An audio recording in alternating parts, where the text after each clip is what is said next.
नमस्कार दर्शक बंधु, आज मु कहवाक चाहूँगी मोहन माझी विषय। मोहन माझी जे कि ओडिशार नवनिर्वाचित मुख्यमंत्री, किंतु आमर किछि ओडिशार लोक माने ताकु पसंद करूना, कारण दीर्घ 24 वर्ष है 24 वर्ष है आमर मुख्यमंत्री नवीन पट्टनायक थिले एवं नवीन पट्टनायक अप्रतिद्वंदी भाव में दीर्घ 24 वर्ष शासन करते। किंतु सेतबळे लोक मानकर गोटे प्रसंग थिला जे से ओडिया अस्मिता को ठीक भाव बुझी पार नथिले एवं जड़े तामिल बाबू पांड्यान को आनी निज मुंडरे बसैथिले एवं देखंतु कौन कहउचंती किछि लोक तांको विषय रे।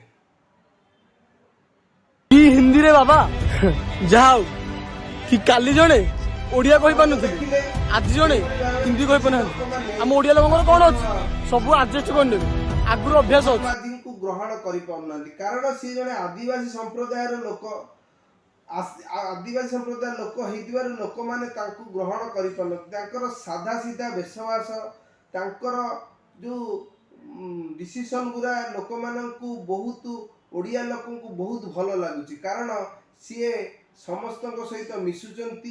दीर्घ 24 वर्ष है आम नवीन पट्टनायक पाखक जाई पार नथुलु कि तांको मिसी पार नथुलु, किंतु मोहन माझी समस्त को घर को डाकिचंती एवं तांको घरे लोक जी गोटे लोकटे माने थकी पड़ीथिला ताकू निज हाथ रे पानी पियाई देइचंती। यह मोहन माझी भल कथा नुहे, कारण नवीन बाबू जो पांड्यान बाबू नहीं थई थई नाच करुले सेटा लोक पसंद होता, किंतु मोहन बाबूंकर ये जो भल कथा तांकू पसंद लागू नाही, कारण किछि लोक स्वार्थ रे बाधा आसी जाउछि, सेतिपाई ए कथाटा लोक पसंद आसु नाही। फेर लोक कहिथिले नवीन बाबू श्रीमंदिर जो 4टी द्वार बंद कर दे गोटे द्वार खोलिया द्वारा बहुत असुविधा होउथला, किंतु मोहन बाबू कथा देइथिले जे से सरकार को आसिले कि प्रथमे 4 द्वार खोला हबो एवं 4 द्वार मध्य खोली देले, किंतु तापर लोकंग प्रतिक्रिया सुनंतु।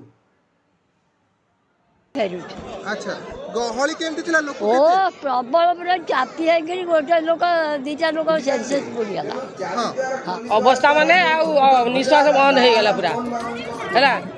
एते लाइन जे 10टा 15टा लाइन एका थाने के ता गाड़ी 4 द्वार खोलला नै लोक मारिया पई खोलला, किंतु लोक माने कोन कहउचंती आज मोहन बाबू को दोष देई देले, कारण मोहन बाबू कथा देइथिले तेणु मोहन बाबू हो गले दोषी। तेणु आउ मोहन बाबू कही जे ओडिया अस्मिता हाँ आउ किछि लोक कहउचंती मोहन बाबू को इंग्राजी कही आसुनी कि हिंदी कही आसु नहीं। अच्छा मु गोटे कथा पछे बाबू ओडिया रे कहि पनथिले बेली तमरो फाटू दिला केवल पांड्यान सार पे ही है। पांड्यान सारू के दोष दिन मो भाई कहने से हम ओडिसा को सुंदर ओडिसा रे परिणत करे पे से बहुत परिश्रम करछ। कहि परथिले तांको हमें ग्रहण करिलुनी एवं तांको गादी रु विस्तारित कलु, किंतु मोहन बाबू ओडिया भल कहंती किंतु इंग्राजी हिंदी टिके कहि परन से कहि पर जानि नहंती नुहे, से कहि परन कोन नुआ नुआ आइचंती प्रेस सहित से जड़ित नुहंती, सेति पई टिके कोन बुलवाल हे जाइछि, किंतु ताकु आम लोक माने मध्य ट्रोल करिवारे किछि पछौ नांती। देखंतु से लोकटी कोन कहउछि केवल पांड्यान सार पे ही है। पांड्यान सारू के दोष दिन मो भाई कहने से हम ओडिसा को सुंदर ओडिसा रे परिणत करे पे से बहुत परिश्रम करछ। प्रथम माउची ओडिया जानिबा कथा, मोहन बाबू बढ़िया ओडिया जानिचंती, तेणु मोहन बाबू भल नुहंती, भल होचंती नवीन पट्टनायक, कारण दीर्घ 24 वर्ष से शासन रहिचंती अप्रतिद्वंदी नायक, किंतु आज ओडिया जाउचंती दादन खटिया पई।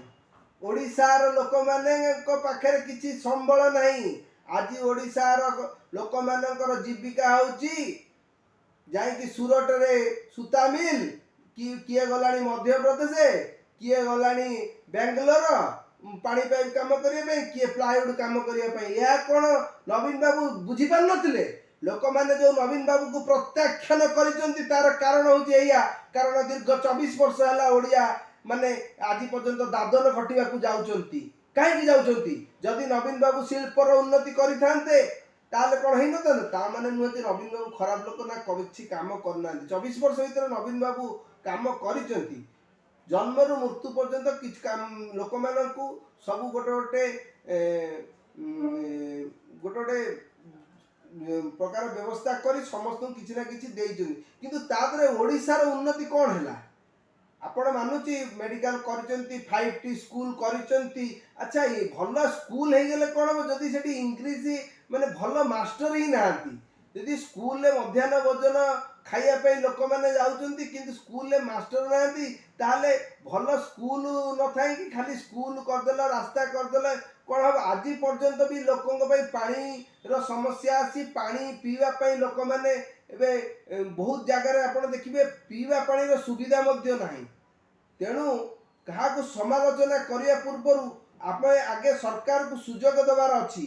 ସେ ମୋହନ ବାବୁ ମାତ୍ର 1 ମାସର ସରକାର ହେଇଛି। 1 ମାସରୁ ପ୍ରଥମ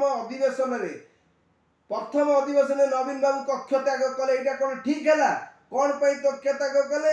ନା ରାଜ୍ୟପାଳଙ୍କ ପୁତ୍ର ଏସବୁକୁ ମାଡ଼ ମାରିଛନ୍ତି। ଠିକ ଅଛି, ଯଦି ଆପଣ ବସିଥାନ୍ତେ ପାର୍ଲିଆମେଣ୍ଟରେ କଥାକୁ ଉଠେଇଥାନ୍ତେ, ତାପରେ ମୋହନ ମାଝୀ କ'ଣ କରିଥାନ୍ତେ କ'ଣ ନ କରିଥାନ୍ତେ ତାପରେ ଆମେ ଜାଣିଥାନ୍ତେ। ହେଲେ ଆପଣ ମୋହନ ମାଝୀକୁ କ'ଣ କରିବାକୁ ଦେଲେ?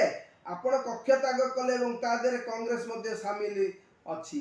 ମୋ କହିବା କଥା ହେଲା, ତମେ ଯେଉଁ ଆମର କେତେ ନମିତା ମେହେର ହତ୍ୟାକାଣ୍ଡ ଏବଂ ଆପଣଙ୍କର ମାହାଙ୍ଗାରେ ଡବଲ ମର୍ଡର ହତ୍ୟାକାଣ୍ଡ, ମୁଁ କା ନାଁ ନେବାକୁ ଚାହୁଁ, ନାଁ ନେଲେ ତ ବହୁତ କଥା ହବ। ଏହାର ବହୁତ ଜିନିଷ ହେଇଛି। ତାର କ'ଣ ତଦନ୍ତ ହେଇଛି? ଚିଟଫଣ୍ଡ ଓଡ଼ିଶାର ଗରିବ ଲୋକମାନଙ୍କର ଯେଉଁ ପୁଞ୍ଜି ଚିଟଫଣ୍ଡ ମାଧ୍ୟମରେ ଯେଉଁ ଆପଣଙ୍କ ଟାଇମରେ ସରକାର ଯେଉଁ ଯାଇଛି, ତାର କ'ଣ ଆଜି ପର୍ଯ୍ୟନ୍ତ ଆପଣ ଉତ୍ତର ରଖିପାରିଲେ? ଲୋକମାନଙ୍କୁ ତାଙ୍କ ପଇସା ଫେରେଇ ଦେଲେ? ଦେଇନାହାନ୍ତି। ତେଣୁ ଆପଣ ସେଥିପାଇଁ ଲୋକମାନେ ଆପଣଙ୍କୁ ବିଦା କରିଛନ୍ତି। ତେଣୁ ଆପଣ 5 ବର୍ଷ କିଛି କରିପାରିବେନି। ଆପଣ ଯେଉଁ ବିନା ନ ଜିତିକି 50ଟା MLAଙ୍କୁ ଦେଇଛନ୍ତି, ବିଭାଗ ବଣ୍ଟନ କରିଛନ୍ତି, ଏହା ହାସ୍ୟାସ୍ପଦ। ମୁଁ ନବୀନ ବାବୁଙ୍କର ବହୁତ ବଡ଼ ଫ୍ୟାନ୍ ଥିଲି, କିନ୍ତୁ ଯେତେବେଳେ ଯାକେ ସେ ପାଣ୍ଡିଆନକୁ କୁଣ୍ଡେଇ ଧରିଛନ୍ତି ସେତେବେଳେ ଯାକେ ଓଡ଼ିଶାର ଉନ୍ନତି ହେବ ନାହିଁ। କାରଣ ଆପଣ ଗୋଟେ କଥା ଶୁଣନ୍ତୁ, ଗୋଟେ କଥା ମୁଁ ଏଇ ଦର୍ଶକମାନଙ୍କୁ କହୁଛି, ଆପଣ ଓଡ଼ିଶାରେ କ'ଣ ଲୋକ ନଥିଲେ?